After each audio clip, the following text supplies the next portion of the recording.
Hello and thank you for joining us on the Pigskin Preview. Alongside the head coach of the Western Illinois football team, Bob Nielsen, I'm Andrew Bacon. Coach, thanks for joining us. My pleasure. All right, well, before we have to put on our breathing masks again, let's get started here. This past weekend, the Leathernecks traveled to Youngstown, Ohio to take on the Youngstown State Penguins. After, Coach, an interesting playing experience, Western Illinois would face the number 15 team in the nation. Coach, going into the game, Youngstown State was ranked. They had an explosive offense led by Kurt Hess and their running back. Just talk a little bit about how you prepared the team for the game. Well, we talked a lot during the week that one of the keys was going to be to try to slow down their offense, and defensively we did a very good job of that. Really contained the quarterback as a running threat all day and made it difficult for him to throw the football. So from a defensive standpoint, you take away the two big plays that they popped in the running game, was really a stellar effort. Unfortunately for the Leathernecks, though, Youngstown State would remain undefeated in conference with a 24-14 win.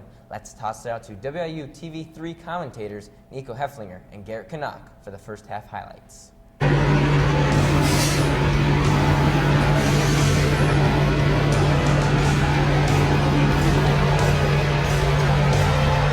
In the shotgun for the first time today, and this is going to be a handoff, and cutting up field is the back Jody Webb, long hair as well.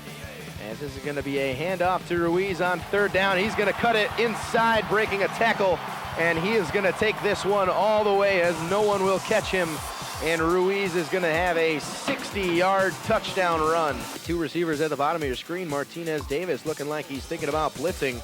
This is going to be a handoff, and Raffleson is there for the tackle. Calling some defensive checks on the field. Kurt Hess looking to throw, and he's got a man in the middle of the field, and that's going to be picked off by Kevin Kinsel. And Kevin Kinsel doing exactly what he's supposed to do in that coverage set. Hammonds moves to the top side as Norvell looking to throw, and he's going to complete this pass and able to break a tackle. See Baker in the backfield. Norvell looking to pass. He's going to complete this pass to Lance Lenore, who's going to break a tackle and pick up a first down. Red zone for the first time in this football game, and a handoff to Baker, who's got a little bit of space. He's going to cut it inside and pick up a gain of 9 on first down inside the 10-yard line. As they have 55 yards rushing and 43 yards passing. Norvell on a straight keeper. He's going to cut it back towards the middle of the field. A team together. As 2nd and 1, Norvell rolling out. He's going to keep it, and he's going to get in for the touchdown. Norvell's second rushing touchdown of the season. Tied at 7, handoff to J.C. Baker. He's going to bounce it out to the outside and breaking a tackle and getting to the 20-yard line. Terrific run from J.C. Bunch to the top of your screen. As Norvell's going to hit J.C. on a swing pass and some nice blocks, and Baker fighting, breaking a tackle and picking up a first down. Norvell looking to throw, and he's under a little bit of pressure. He's going to tuck it down and try to keep it, and got back to the line of scrimmage. Ball will have to get to the 44-yard line for a first down. Norvell, a lot of time. He's going to keep it and try to run for the first down. And that punt is going to be over the hands of Knuffman, who he's going to fumble as he's tackled. And Youngstown State still trying to pick up that football. But the special teams mishap is going to set up Youngstown with phenomenal field position inside the 10-yard line. Youngstown using a lot of that play clock. Hess rolling out and trying to find a man, and that pass is going to be completed in the back of the end zone. After the first half of the game, the Leathernecks were down 14-7. Coach, the Leathernecks offense was able to move the ball pretty well down the field, and then, as we said before, the defense did a pretty good job on this Youngstown State offense. Youngstown State offense. Yeah, I think the only disappointing thing really was the fact that we had 2 possessions fairly deep into Youngstown territory, and it came away with no points. One, we picked up a penalty that moved us out of scoring position, forced us to have to punt the football, and the other we elected to go for it on 4th down and didn't convert a 4th down play that was actually there. We just didn't execute it very well, and red zone possessions are really critical, and particularly with where we're at offensively, we need to score on every opportunity that we get, and not doing that really hurt us on Saturday. A quick note there is Youngstown State This was their first game. They did not score on the first drive of the year, so that was a great job by the Leatherneck defense. But let's go ahead and take a quick break here, but when we return, we will take a look at the second half. You're watching the Pigskin Preview. Look at me. Hey. Raymond, look at Mommy. Maybe the light hurts his eyes. Maybe she's just not hungry. Maybe he can't hear us. Maybe we're not stimulating him enough. Maybe it's a phase.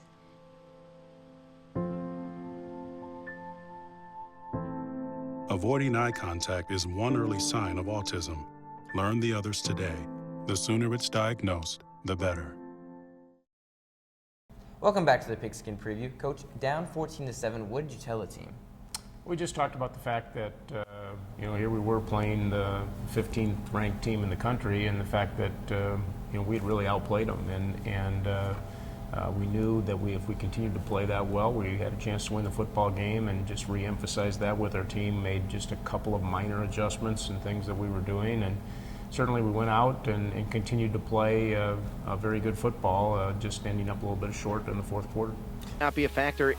Temperatures are in the 50-degree area with the wind chill, probably a little bit closer to the 40s with the wet conditions, excuse me. And that ball is going to be downed at the 1-yard line, bottom of your screen, and it's going to be a handoff to Baker on first down. He'll break a couple tackles, but be dragged down. And just getting the snap off with 3 seconds left, and in very tight coverage, pass completed to Lance Lenore, who's able to fight off a tackle. And now out in front of the 20. Norvell looking to air it out, and this time he's got Lenore across midfield inside the 40-yard line. As he gets a snap, Baker with the handoff, breaks a couple tackles, bounces it to the outside, close to a first down. Nice pickup for J.C. Baker. Backfield, and he's going to drop back, tight coverage. He's going to complete the pass, and fighting for the first down was Taylor Hill, and move this football. As he's going to hand this one off to Hammonds. Hammonds got a little room on the edge. He's going to try to bounce this one out and pushed out of bounds at the 5-yard line. Huge play. Play action pass. Norvell. He's going to hit Lance Lenore in the end zone for a touchdown. Western Illinois. 99-yard drive executed. As Hess is going to keep this one and complete the pass on first down. Martinez Davis, and there's Hess. Running the option, and Hess is going to keep the football on the ground. Davon Butler on top of it. And we got to wait for official word from the referees, who are going to have to talk this one over. A lucky break for the Penguins, as Hess is going to pitch this one to the outside, and Ruiz is going to have a lot of space. Another one. Stay tough defensively. Hess rolling out, pitching it out to his tailback, and he's going to be brought down. Some audibles, and in the I formation, handoff goes to Ruiz, who's going to be brought down short of the first down.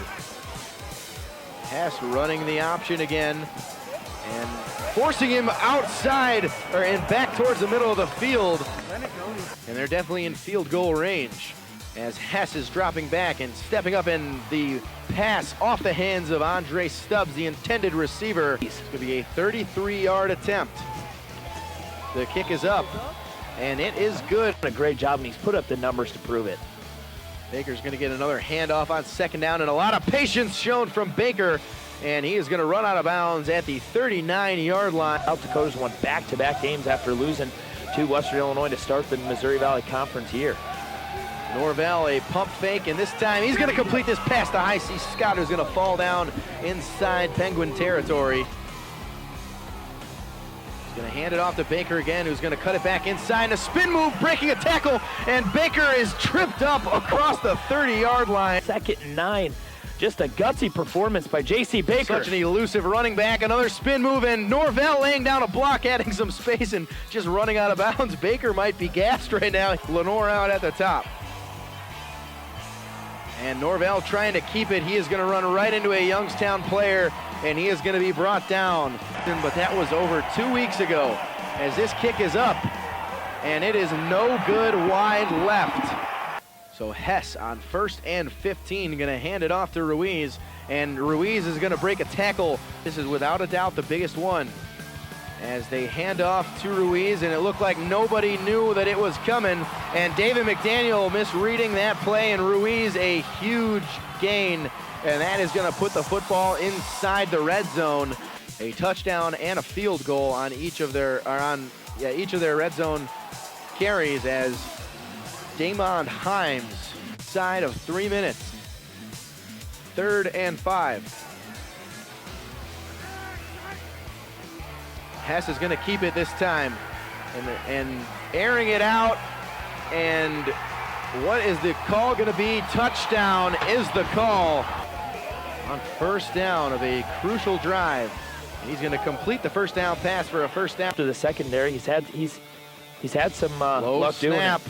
Norvell completing a pass, like just short of a first. 30 yards at a time instead of 10 yards. Norvell this time might be trying to air it out. He's got to get out of bounds. J.C. Baker, he'll run out after a gain of 4. 2nd and 8. Norvell drops back, has some time. He's going to hit Hammonds, who's going to be brought down after a short gain. 60 seconds to go. 3rd down, Norvell is brought down for a sack. 4th and 11. Western will have to get to the 47-yard line to keep this going. And that is going to be off the hands of Joey Borsellino. A flag is down. We're going to get the official call here. And it is pass interference, and these fans don't like it, but that lets Western live. 5 wide set. 44 seconds to go. Norvell, a pump fake. Great block from Jimmy Holschlag, giving him that edge, and Norvell's going to be brought down after a gain of 6. That's going to keep the clock rolling. Seconds now. Football on the 35. Norvell going to have to start looking towards the end zone, and he's going to air this one out. And underthrown, and that's going to be intercepted by Julius Childs. And that is going to be the ball game. 24-14. Youngstown is going to take this one. They'll just take a knee. As we saw, the Leathernecks would lose the game 24-14. Let's go ahead and take a look at the stats. As we see here, Trenton Norvell finished 19 of 32, 176 yards, a touchdown, and then unfortunately at the end there he had the interception. J.C. Baker with a career high of 148 yards on 28 carries, and then he also added through the air 4 receptions for 22 yards. Lance Lenore had 4 receptions for 86 yards and a touchdown. And then switching to Youngstown State side, Kurt Hess. The Leathernecks defense did a tremendous job on him. The senior, he looked much more like a freshman or sophomore, finishing 7 of 18 for 47 yards, 2 touchdowns, and then an interception by Kevin Kinsel. Martin Ruiz, 21 carries for 199 yards and a touchdown. And then Kyle Seary did a good job for the Penguins defense, getting 10 tackles, 2 for loss, and then a sack. And so, Coach, as I said right there, the team did a pretty good performance. The defense held Kurt Hess to a lot of few yardage, and then the offense was able to move the ball pretty consistently. And after the game, a couple of fans came up to me, and a couple of officials from Youngstown State athletic program came up to me and told me that this was the best opponent Youngstown State had played all season, besides Michigan State. Well, you know, it's nice to hear those compliments, but as I've told people that have said the same thing, you know, certainly disappointed because the outcome didn't turn out to be a win, and that's our goal every week, to win the football game. And what are some things, I mean, obviously a tough loss, but what are some things you can take away from a game like this? A lot of the positives, obviously. Well, I think the positives were that we continue to have some young players that are continuing to show improvement, and as a team we're continuing to show improvement. You know, offensively, a lot of new faces that had their best games. I thought it was Trenton Norvell's best game, J.C. Baker's best game, which shows that we're also improving and becoming more consistent in the offensive line, even though we had some people that were missing in that group. And you know, to hold a team the capabilities of Youngstown offensively the way that we did, it really represented a great team defensive effort. We just got to start making those same kinds of plays in the fourth quarter. The fourth quarters have hurt us the last 3 weeks in games where we've had opportunities to win.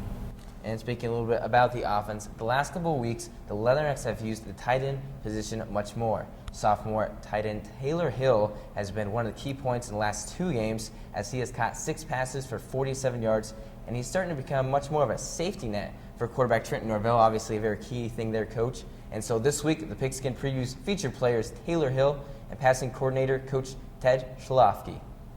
The last couple of games, the Leathernecks have been without senior tight end Mason Hallington. However, fortunately for Western Illinois, sophomore Taylor Hill has been able to step up in his place and try and fill the void.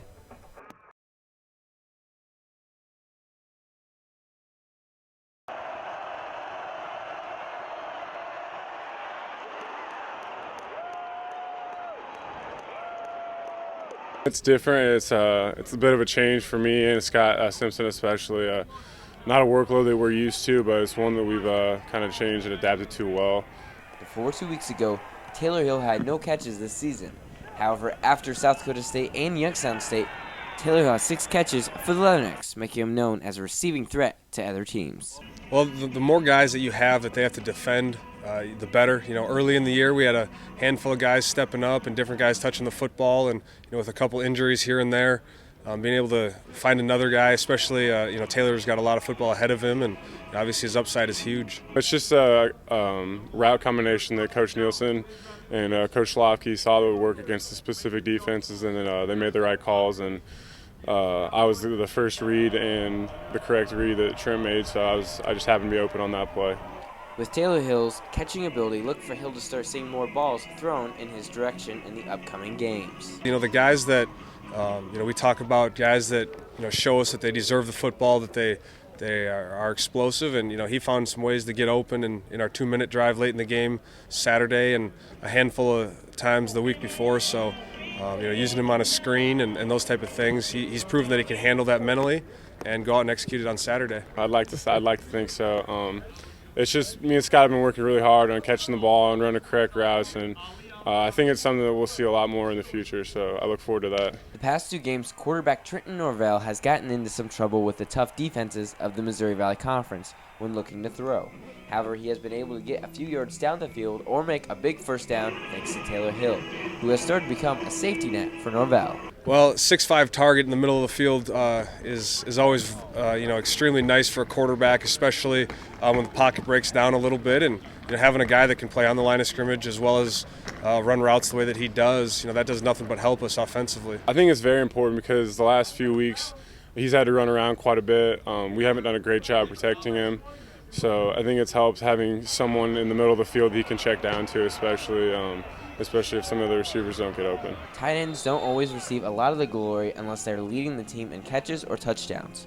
However, that does not make them a forgotten player if they're not on the stat sheet, as tight ends, especially in a top conference like the Missouri Valley, are constantly making the blocks that are not recorded to make the big plays for yardage or touchdowns. Well, I think in this conference, the challenge for tight ends is the defensive ends in this league are really no joke, and being able to handle those guys physically in the run game as well as athletically, working linebackers and safeties in the pass game is a challenge for younger players on the line of scrimmage, and he's developed into that, and we expect big things out of him moving forward. I think tight end is very difficult. It's one of the hardest positions in my mind because you have to be good at both. You have to be good at blocking bigger guys than you, and you have to be good at running routes and catching the ball against quicker guys than you. So it's a very tough position, but I enjoy it a lot. It's a big challenge. It's something I want to be good at, and I strive to be the best. Coach, this season, senior Mason Hallington has been unable to play the last few games, and in his place, Taylor Hill has stepped up for the Leathernecks. Talk a little bit about his versatility and what he's brought to the Leathernecks. Well, he's another one of those guys that has taken his opportunity and really rolled with it. He's a guy that's gotten better on the line of scrimmage as a blocker. His strength probably coming into the season was that of as a receiver, and through hard work, even though he's a little undersized at that position, he's been able to use his athleticism to be a good blocker on the line of scrimmage. And then how important it is to have a tight end that you can use effectively in the game. Usually, you talk about the quarterback, the receiver, but tight end, especially Taylor Hill, and if Mason Allington could play, so he had a big game in Minnesota with the touchdown. Just talk about how important it is to have a tight end that's able to do blocking and catching, not just one or the other. Well, it's a position that I think is very important philosophically. We like to use that position, or what we call our F position, which is a lot like a tight end in wing alignments. You create extra gaps that the defense has to defend in the running game, and then having the ability to turn that position into a receiver helps you in your passing game, particularly in your play-action passing game, because teams think that's a blocker, and then all of a sudden in play-action pass, you change that position into a receiving threat. So, position that we've got to continue to develop in our program and get deeper at. And then is this a trend that we're going to start seeing rising, using the tight end with the passing game with catches?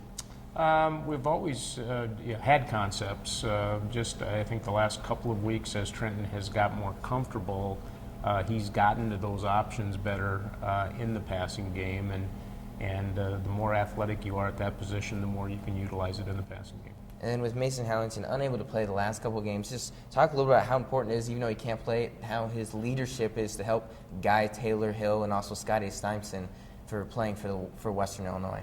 Yeah, Mason, it's really unfortunate. You hate to see seniors that have invested so much time into their preparation for football to not get a chance to fully participate in that last year. And he's a great young man, a tremendous student, a tremendous representative of our program. And even though he can't play, he's out of practice every day. He's watching drills. He's like another set of eyes to the coaching staff during practice, encouraging guys in their development. And as a senior leader, that's something that you would hope that you're going to see. And he's certainly filling that role, even though he's not playing on Saturday. All right, thank you, Coach. We're going to take a quick break, but stay tuned. Is up next on a two-minute drill. You'll never guess who we have, Mason Allington. So you'll want to stay and see what crazy things we might find out about our tight end. You're watching the Pigskin Preview. Maybe he's really focused. Maybe he likes spinning the wheels. Maybe he just loves trucks. Preoccupation with objects is one early sign of autism. Learn the others today. We're now joined by senior tight end Mason Allington. Thanks for joining us. No problem, my pleasure. You ready to get started here, get this tough task going? Let's do it. All right, let's start here. And so our first question, obviously senior, how have you helped mentor some of the younger guys like Taylor Hill and Scotty Steinson? Well, there were guys that took care of me when I was younger, such as Drew Hell, Allie Walker, and I've just tried to, coach them up, help them be savvy, let them know what the guys are playing against week, kind of how they play, things that I noticed from earlier seasons. And then what is something most people don't know about you? That touchdown against Minnesota was the first one of my entire life. Little league, high school, that was it. Pretty clutch right there, and big stage against a Big Ten team. Yeah, man, I was pretty excited. And then put the Leathernecks up, so a very exciting touchdown there. And then what is your major? I graduated with a degree in marketing, and now I'm working on my MBA with a focus in finance. And so what's kind of your dream to do after? Investment banking. Make a lot of money then? That's the plan. And then if you could play any other position besides tight end, what would you play? Quarterback, no doubt. No doubt. Be in charge of it all? Mm-hmm, sling it. If you could play, if the players that you looked up to, what were some of the players you looked up to growing up and now? Bob Christian for the Atlanta Falcons. He was a big term. I always liked him. Big, mean, nasty fullback. There you go. And then what are your Super Bowl teams for this year? Broncos and Saints. So would you take Peyton Manning then, or Tom Brady, or we'll add Drew Brees in there? I'd still take Tom Brady. I just don't think he has the horses this year, but he'll get there. He's still my guy. One of our crew back here loves Tom Brady as well, so they're with you as well. And then baseball, it's World Series. Who do you have winning the World Series, Cards or Red Sox? Cards don't lose in October. They're good. There you go, 12-13 right here. He's got the predictions. And then what is your favorite TV show? I know me, it's The Walking Dead. I really like Mad Men. Mad Men? Mm-hmm. I have not seen that show. What station's it on? It's on AMC. It's about this guy, Don Draper. He's like an ad executive in the 60s. It's pretty interesting. AMC is starting to get a lot of shows like Breaking Bad, Walking Dead, and now Mad Men. It's pretty big stuff there. And then finally, real quick, favorite movie? Top Gun. Top Gun? No doubt. Tom Cruise all the way. Oh, yeah. All right, well, that's all the time we have. We're going to take another quick break, but stay tuned. As up next, we'll take a look and see how the other Missouri Valley teams did. Stay tuned and you'll find out. And I will tell you this much, though. There was a couple upsets, so you have to see. You're watching the Pigskin Preview. Stop the texts. Stop the wrecks. Visit us at stoptextstoprex.org. Welcome back. Let's go ahead and take a look at the scores of Missouri Valley teams from last weekend. And then looking, as we talked about, Western Illinois lost, unfortunately, to Youngstown State 24-14. Illinois State offense lit it up against Indiana State as they won 55-14. Indiana State, a very damaged team right now, as their quarterback was out for that game, and Shakir Bell is now done for the season. Missouri State upset South Dakota State 35-21. North Dakota State able to stop the hot Salukis 31-10. Corey Faulkner would leave the game. And then South Dakota won in double overtime in against Northern Iowa, winning 38-31. That was a big win for them as they were down in the fourth quarter. And then taking a look at the standings, North Dakota State and Youngstown State currently are undefeated in conference with a 4-0 record. South Dakota 3-1. Southern Illinois, Illinois State, and Missouri State 2-2. And then South Dakota State, Western Illinois 1-3, and then Northern Iowa and Indiana State both 0-3 in conference. Let's go ahead and take a look at the games this weekend. South Dakota will travel to Normal, Illinois, take on Illinois State. North Dakota State will travel to Terre Haute, Indiana, take on Indiana State. Northern Iowa will go to South Dakota State. And then finally, Southern Illinois and Youngstown State will have their bye weeks. And then finally, Missouri State will travel here to play Western Illinois. And so, Coach, coming into the game, Missouri State currently 2-2 in conference after wins over Illinois State and South Dakota State. However, they do have losses against North Dakota State and South Dakota. What can you tell us about this Missouri State team? Well, a very good football team, a team with a lot of experience. Coach Terry Allen is a guy that I know very well, a guy that has been a part of a lot of outstanding football programs in his years as a head coach, and he's got that team playing very well right now. They're a very physical team on defense that plays very hard.